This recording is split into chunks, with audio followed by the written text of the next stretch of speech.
Let's dive into another Mtel question, dude. This one says, use the diagram below to answer the question that follows. And it looks like we've got a ball inside a box, right?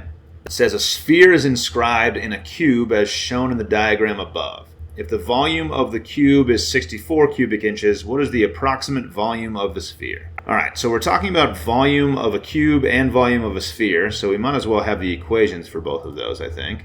So I'm going to say V little s, so volume of a sphere, is 4/3 times pi times r cubed.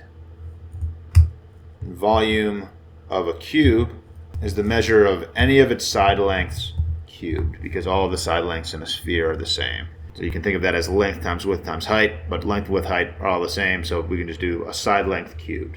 We have this relationship between the sphere and the cube where the length of the cube is twice the radius of the sphere. And that's, by definition, we know that if it's inscribed. Inscribed means the radius, the sphere actually touches the cube at exactly one point on every side. The volume of a cube, and we have the equation for volume of a cube, and then we know that the side length is 2r, so if I plug in the information that we have here, we can see that the volume of the cube, which is 64 inches, is going to equal 2r, which is the side length, cubed. If we simplify this a little bit, we can cube 2r, so we have to cube 2. 2 cubed is 8, and the r cubed is just r cubed. We can solve this equation for r by first dividing by 8, so 64 divided by 8 is 8. That equals r cubed. We'll get that our r value is 2.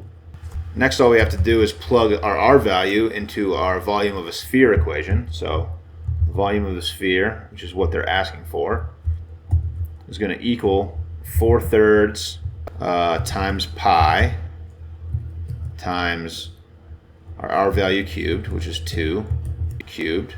So we can simplify this equation a little bit. It looks like all of the answers are estimated, so we can probably just kind of estimate this. So let's simplify the equation a little bit. So 2 cubed is 8, so we're going to have 4/3, and then that's going to be multiplied times 8. And I'm going to say pi for now, but I think I'm probably just going to estimate that to around 3 and see if any of that comes out to anything close to one of these answers. 4/3, so if we consider, it's going to be 4/3, which is a little more than 1, times 8 times pi. So if I multiply 8 times 4/3, I can just multiply the fractions. 4 times 8 is 32, and that could stay over the 3. That's how you multiply fractions. I'll multiply the top of the fraction times 8, this is like 8 over 1. So we multiply tops of the fractions, bottom of the fractions. 3 times 1 would just be 3. So we end up with 32 over 3 times pi. And pi is just a little bit more than 3. So we can kind of cancel the pi and the 3.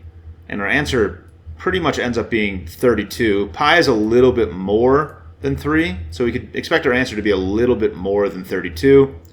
So for this one, I think answer B looks very good, 33 cubic inches.